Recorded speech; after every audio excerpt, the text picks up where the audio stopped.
senhor de 63 anos, desenganado pelos médicos com câncer, saiu do hospital andando há poucos dias. Ele é a prova do sucesso de uma nova terapia desenvolvida e aplicada na USP, em Ribeirão Preto. Essa terapia é considerada um avanço na medicina brasileira e é inédita na América do Sul. Aqui no Decote, nós conversamos com o médico Renato Cunha, que faz parte da equipe de pesquisadores. Tudo bem? Tudo bem mesmo. Primeiramente, parabéns para você e parabéns para todos que colaboraram nessa descoberta tão importante, não é? Muito obrigado, em nome da equipe eu agradeço e também obrigado pela oportunidade. O paciente está muito feliz, é claro, e os médicos também estão comemorando. É realmente um avanço no tratamento do câncer? Sem dúvida. O que nós fizemos aqui em Ribeirão Preto, que foi desenvolvido pelo Centro de Terapia Celular do Hemocentro e aplicada no Hospital das Clínicas de Ribeirão Preto, da Universidade de São Paulo, é o que a gente chama de terapia celular avançada.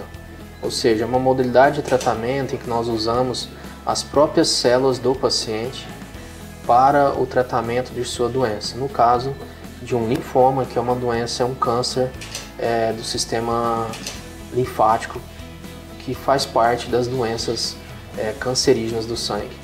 Agora, como que a USP em Ribeirão Preto chegou a esse resultado? Foi um longo caminho? O que determinou o sucesso dessa experiência? O Centro de Terapia Celular é um centro pioneiro no Brasil, que existe há mais de 15 anos e investe em novos tratamentos baseados em células, né? E mais especificamente, nos últimos 4 anos, o foco foram as células CAR-T. Então isso tem financiamento público, como a FAPESP é a principal financiadora, né? A Agência de Fomento à Pesquisa do Estado de São Paulo, mas assim como outras, como o Ministério da Saúde, o Ministério da Ciência e Tecnologia, a gente tem também o programa FINEP e BNDES.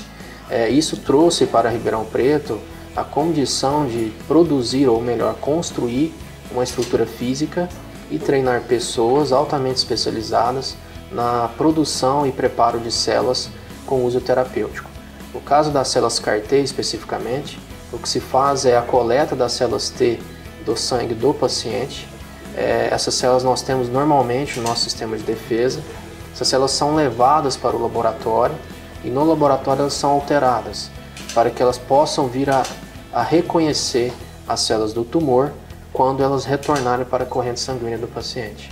E qual o estado do paciente agora?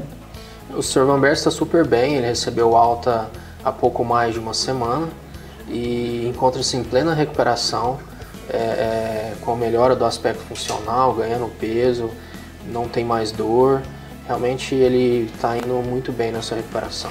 Agora, qual é a expectativa dessa técnica chegar para os outros pacientes de câncer? Ele já é uma esperança para os outros pacientes? Do ponto de vista de princípio, é possível que a gente possa aplicá-la em qualquer tipo de câncer, mas nesse momento é importante dizer que ela se restringe aos pacientes portadores de linfomas e leucemias, por um motivo muito simples. Quando a gente faz alteração genética em laboratório, o que a gente promove na célula é que ela ganha um receptor novo e esse receptor vai reconhecer a célula do tumor. O que é isso, na verdade, para que as pessoas possam entender? Imagine que os tumores tenham fechaduras. Cada tumor tem a sua fechadura, como se fosse uma fechadura de porta. O que eu faço, ou o que nós fazemos, é colocar uma chave na superfície da célula. Então essa célula T, que agora recebe essa nova chave, vai se chamar célula CAR-T. E aí quando ela retornar para o sangue do paciente, ela com essa chave vai reconhecer a fechadura do tumor, vai fazer a conexão e vai destruir a célula do câncer. Nesse caso, nós conhecemos as fechaduras das leucemias e dos linfomas. Então é possível fazer esse tratamento para esse grupo de doenças. Mas eu ainda não conheço fechaduras de tumor de estômago, tumor de pâncreas, tumor de pele, cérebro, rim, pulmão, próstata, mama e por aí vai. Então, a partir do momento que eu identificar boas fechaduras de outros tipos de tumores, eu poderei usar a mesma técnica para o tratamento, mas nesse momento nós ainda não temos condições de fazer isso. Mas já é um grande sucesso vocês terem conseguido, né, desenvolver essa técnica. Ela é o começo de tudo, vamos dizer assim. Sim, o Brasil entra para um grupo seleto de países que domina essa tecnologia. Os Estados Unidos são pioneiros há cerca de 10 anos e isso é alvo de patentes e de controle do ponto de vista comercial, o que traz um produto caro, um produto de alto valor agregado. Uma infusão desse produto nos Estados Unidos, que seria um tratamento, custa em torno de $400 mil, ou seja, algo em torno de R$1,5 milhão. Aqui no Brasil, por quanto um paciente poderia ter acesso? Nós estimamos que, é difícil fazer esses valores, mas nós estimamos que o custo direto de produção apenas, ele deve girar em torno de menos de 10% desse valor. Então nós devemos gastar em torno de R$80 a R$100 mil. É claro que o valor alto daquele que se aplica nos Estados Unidos envolve uma série de questões, não só de desenvolvimento das células, mas também de distribuição e uma série de coisas que nós ainda não estamos computando no valor daquilo que nós fazemos. Mas de qualquer forma já é um valor muito inferior ao que se pratica nos Estados Unidos. Agora, quando a pesquisa continua, né? Quando você acredita que essa técnica poderá estar disponível no SUS, por exemplo? Para que a gente possa fazer a incorporação de qualquer medicamento no Sistema Único de Saúde, ou mesmo fora do Sistema Único de Saúde, mas pedir o registro de uma medicação, nós precisamos seguir algumas etapas, que é um estudo clínico em que nós temos que tratar um número padrão de pacientes, talvez 20, 30 pacientes, e analisar os dados desses tratamentos, mostrar que é efetivo, mostrar que é seguro, e só depois disso que a gente pode pedir o registro. Eu acredito que isso é algo que possa ser feito em torno de 2 ou 3 anos. Até lá, tudo corre em ambiente de estudo clínico.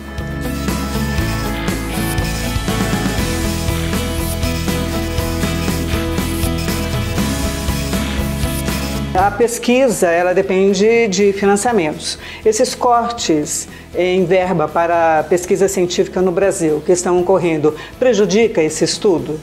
Especificamente para esse estudo nós não sentimos muito. O CTC do Hemocentro faz parte de um grupo de excelência da FAPESP, que é chamado CEPID, e boa parte desses financiamentos, não só CEPID, mas Ministério da Ciência e Tecnologia como o PRONON, e algumas outras fontes, elas foram definidas há 3, 4 anos atrás.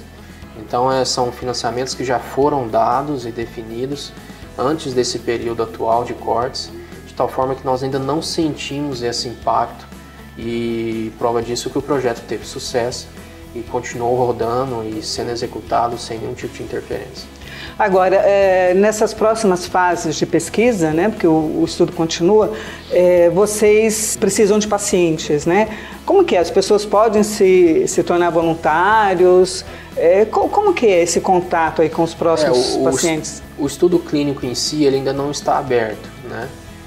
Ele está em fase de submissão. O que nós fizemos é uma modalidade chamada tratamento compassivo.